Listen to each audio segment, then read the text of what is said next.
as Manchester United finally reached the potential to become one of the biggest clubs in Europe, in the world, and also in the Premier League once again. Now, obviously, to answer this question, we have to look at what happened last season, what happened postseason, and of course, what's been happening currently in this transfer market. Welcome back to another episode of the Glory Reds podcast. It's your boy D. And yeah, we're going to tackle this very important question because this is something that's been looming with Manchester United post Fergie. This whole thing of rebuilding Manchester United, rebuilding the team back into its glory days. We've had manager after manager after manager, and every single time one of these new managers have come in, there's always been this promise of getting things back to where they were, basically. We've gone through so many spells of we're going through a rebuild period. We've had players coming in, we've had new management coming in, but things were just not gelling. So, we're going to look at three important things or three important reasons why I believe that Manchester United have finally reached their potential to get back to winning ways and reclaim their name back in world football as it stands. So, yeah, so we're going to be looking at what happened during last season. Of course, that was with Sir Jim Ratcliffe and the Ineos Group acquiring part of the club. We're going to look at the management structure that has been brought into this club. And most importantly, we're going to be looking at the new signings, the new players that Manchester United have signed, which are going to play a very key part in this new season to come. Let's get started. All right, so first and foremost, new signings. Of course, it was just announced that Mazarawi and Matthias de Ligt have finally signed their new contracts with Manchester United. Aaron Wan-Bissaka, unfortunately, has left our doors and is off to West Ham. He's done his medical. He's now officially a West Ham player. Matthias de Ligt, Mazarawi are United's centre back options. Well, de Ligt and Mazarawi will basically be taking over Wan-Bissaka's position. Now, I need to stress this. These signings have just come at a very perfect time. Obviously, we would have wanted them to come earlier, but just given the amount of injuries that we face right now, given the squad depth in the team, these are two big signings. These are signings that have been so different in the past when it comes to Manchester United and transfers, right? So in the past, like I said, we've had this thing of we're gonna rebuild the club, we're gonna bring in players, we're gonna invest all this money. But I just always felt that we never got it right in the transfer market. I felt that we never had the structure, we never had the people in place to go out there and get those players that we actually needed. We'll just get players that are just available in the market, would get third choice options because our first and second choice options preferred going to other teams, which ended up leaving us with, yeah, we had some decent signings, but I would say the vast majority of the signings, even though they're big name players, never really fitted into the grand scheme of things. Though more so of patching the cracks in the moment, right? Just looking at this past transfer window of signing players like Varane, Casemiro, Cristiano Ronaldo, getting Christian Eriksen, Johnny Evans. I mean, these are all players that have well past their prime, right? These are players that were just brought in to fix current issues at hand and never really had a game plan for the future. So, as we can see now with this new management and the signings that have come in, young players, players that are like in their prime, currently in their prime, still young, still developing. And you can see that there's true intent to what's happening in this transfer market. And that's obviously all thanks to this new structure at Manchester United that we just never had. So I really commend these guys. Transfer window, first time around, we got the likes of Lenny Yoro. Of course, we just confirmed Matthias de Ligt, Mazarawi. We got Obi Martin. We got Xerxes.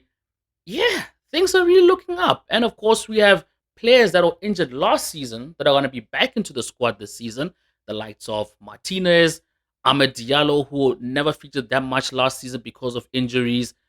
Luke Shaw, Unfortunately, Luke Shaw just picked up another calf injury, so he's going to be out for the foreseeable future. But it's good news. It's not only players that will much desperately need it, but they actually fit into the whole grand scheme of things in terms of the style of football that the manager wants to play, and also in terms of longevity. How long can we actually have them at the club? They're going to be this core focus of players that are going to drive us into this new generation of greatness. Hopefully, fingers crossed.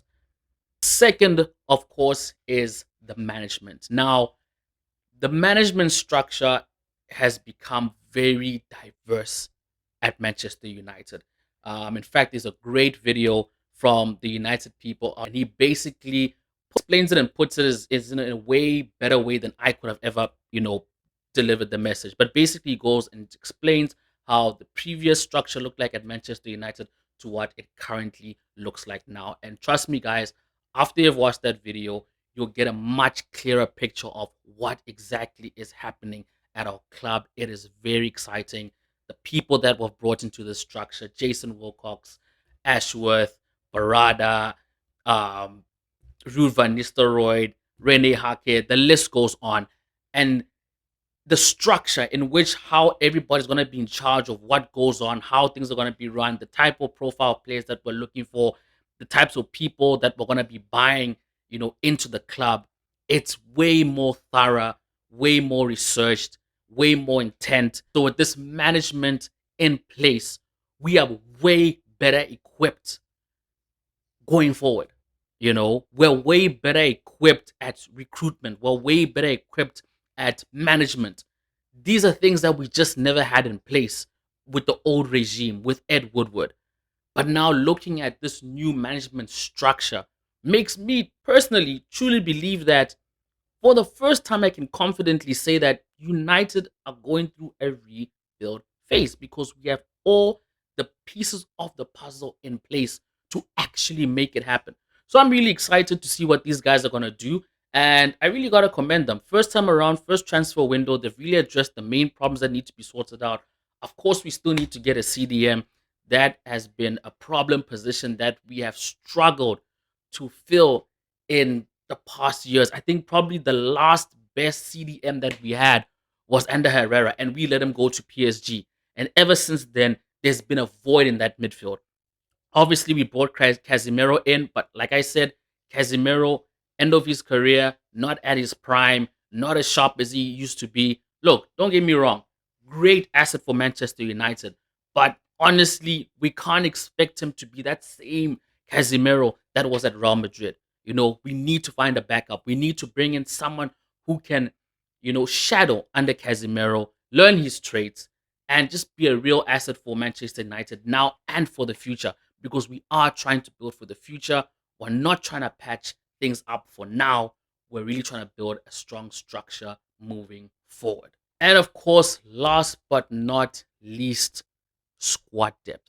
What our squad is currently looking like now versus what it was looking like last season. And may I just add, as a bonus to this third point, also just the infrastructure itself. Like, a lot of things have changed around Manchester United. We got a new training ground, facilities that are coming through.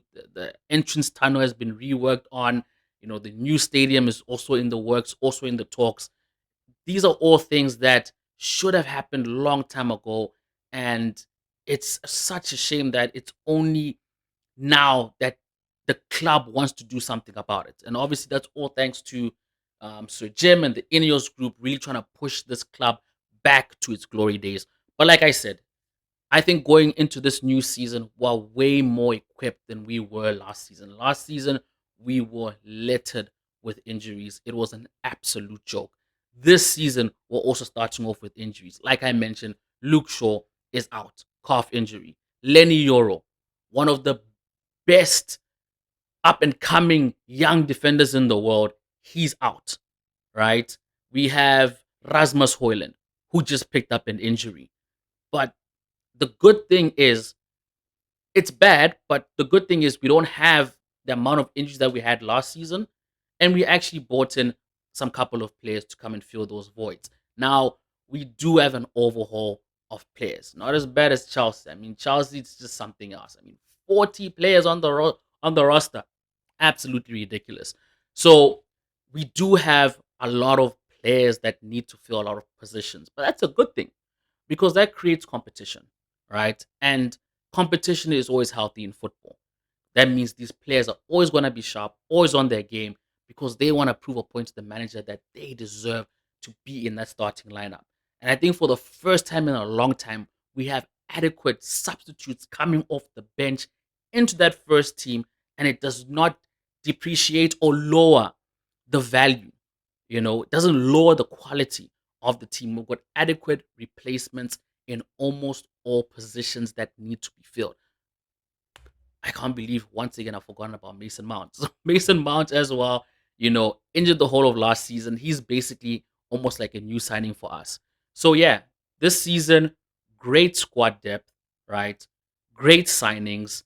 The tactics have changed. I don't know if you guys have seen or watched any games from the preseason, but you can definitely tell there's just something different in the way Man United are playing. And if they continue to play like this, if they continue to perfect what has been instilled in them from Ten Hag and Ruven Nistelrooy and Rene Hake and everybody else who's behind that coaching staff, I really think Man United have a shot of planting themselves in this league. You know, I I honestly believe that going into this season, now don't get me wrong, I'm not saying we're gonna go out there and we're gonna win the league and wanna win all the silverware and stuff. But I mean, if you look at Eric Ten Hag's track record at Manchester United, he has at least guaranteed us one trophy a season. So, if anything, we can only hope that he can continue that trend. Right? Last season was FA Cup. The year before that, it was the Carabao Cup. Who knows? You know what I mean? No one knows. But it is going to be a very exciting season to look forward to. I can't wait to see how these young players start to develop under this new regime. How they work with the new signings, how they complement each other. Like I said, a lot of these players are back into the squad. Some of them are looking really sharp during preseason, and I just can't wait to see what they're gonna offer on the field. But yeah, guys, those are basically my three big um takes on why I believe, just answering my question, that has United finally reached its potential to become one of the big teams in Europe again. I truly do believe that based off these three reasons I've just given to you. And it's all going to take time, right? It is going to take time. But one thing I can say is that Ineos have really solidified themselves at the club. They've created a good foundation for us to build from.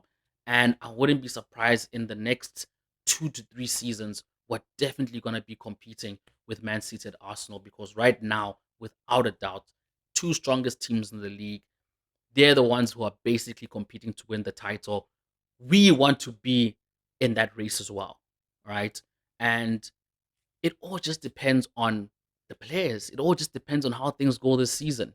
So, yeah, just with a little bit of luck and consistency, you never know what can happen. This Eric Ten Hag, hey, I mean, we believe in him. You know what I mean?